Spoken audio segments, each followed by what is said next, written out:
Day one of the 2024 Farnborough Airshow has come and gone, and what a day. From aircraft orders to airline news to so much more. This is your one-stop shop recapping what occurred during the day with new stories and existing ones. And let me begin with coverage on some of those aircraft orders that didn't shine in the spotlight with their own individual video. Let's begin with Europe's LuxAir announcing plans to purchase the Boeing 737-10 as they're continuing to develop their fleet with the vision of adding more next-generation types.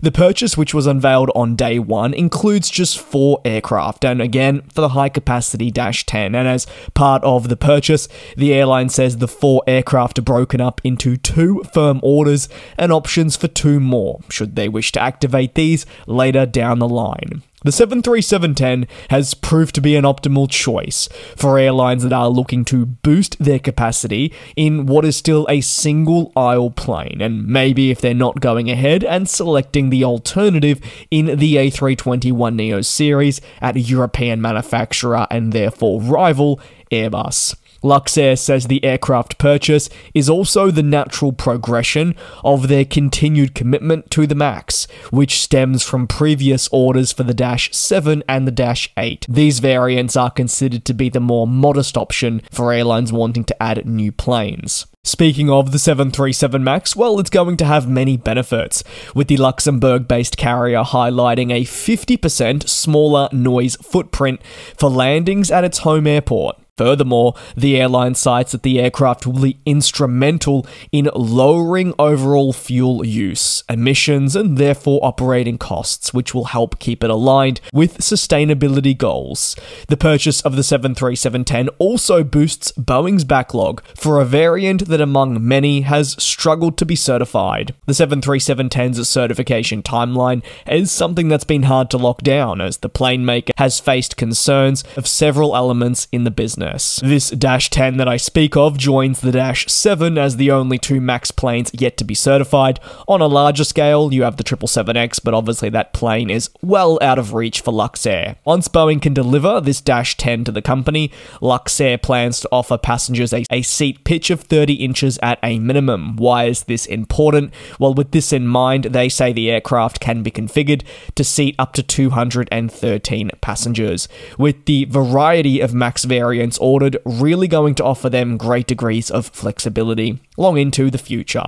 And staying inside the cabin, over to Qatar Airways, who have unveiled their latest Qsuite, which offers a preview of the airline's future and emphasizes the elevation of customer experience. The Qsuite Next Gen, as it's being labeled, is the new ultra-modern cabin class with the award-winning Qatar Airways experience set to showcase. At the Farnborough Airshow, they unveiled the new design to media, and great attention was paid to it. Some would argue a bit too much, with a very chaotic media briefing. Middle Eastern companies are continuing to try and outdo each other with the latest cabin products, such as what we're seeing with Qatar Airways, hoping to win awards and, most importantly, appease their upper-class travelers. The Next Gen Qsuite will have enhanced features, such as quad suites, companion seats in window aisles, 4K OLED maneuverable in-flight entertainment screens, increased space and privacy in each respective suite will also be present. Qatar Airways is not just excited about the eventual implementation of this cabin, but also it knows its role in the industry of trying to continue to push the boundaries, something hopefully it feels it's done with this latest reveal. The suite targets a large variety of demographics. Qatar hopes that whether you're traveling with friends or family, maybe for work and leisure, you will stand to benefit. But obviously, it'll come at a cost, and therefore it's out of range for most people, including myself. So the closest I'll get to enjoying it is through watching this video back with an edit.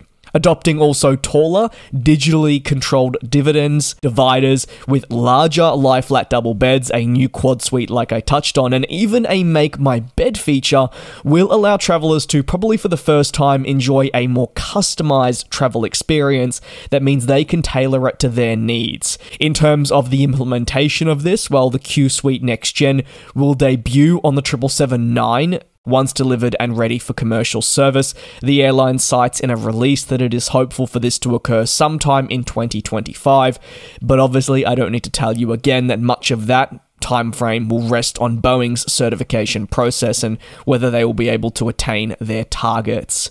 That covers the new developments, but what else happened during the day? Well, Japan Airlines announced that they would be growing their commitment to the 787 Dreamliner, announcing purchases for 10 787-9s. This variant considered to be really that perfect middle ground, and on top of the 10 firm purchase agreements, they said that they would be looking towards 10 additional units that act as options. These can be activated later down the line if they feel they need that greater capacity levels. Why are they ordering more 787 Dreamliners? Well, after carefully reviewing their overall fleet and also demand levels, they've seen a lot of growth to and from Japan and believe they need this leading long-haul aircraft type to propel them further forward and meet all this available demand. It's an exciting moment for Boeing as well, as they will add a long-standing customer to their 787 Dreamliner backlog. They note that they've seen almost 2,000 orders and the launch of 400 new non-stop routes thanks to this aircraft.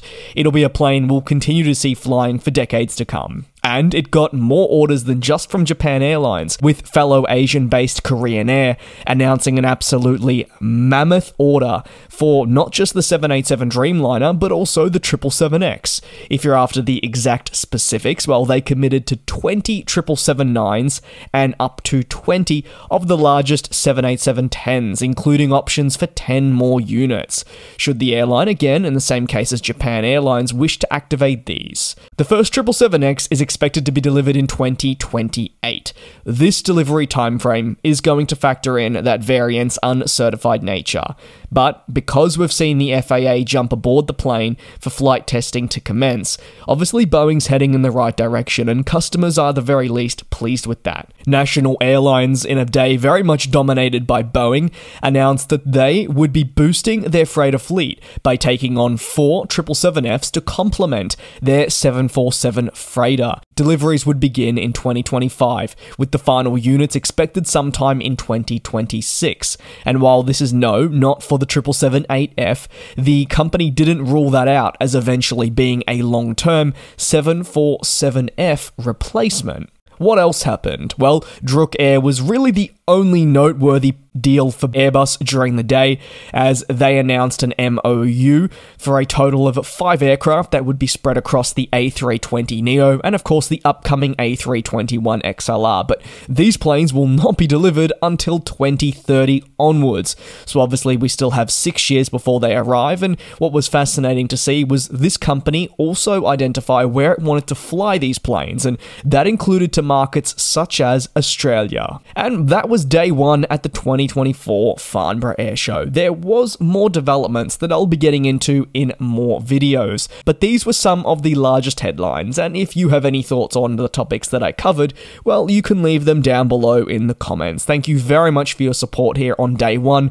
Obviously, this is the busiest week of each year for me, whether it's Paris or Farnborough, and I appreciate you tuning in and supporting what I do. Take care, be safe, but not for too long, because day 2 of the Farnborough Airshow will be commencing in under 12 hours, and don't worry, I'll be covering it here right on the channel with all the latest breaking news.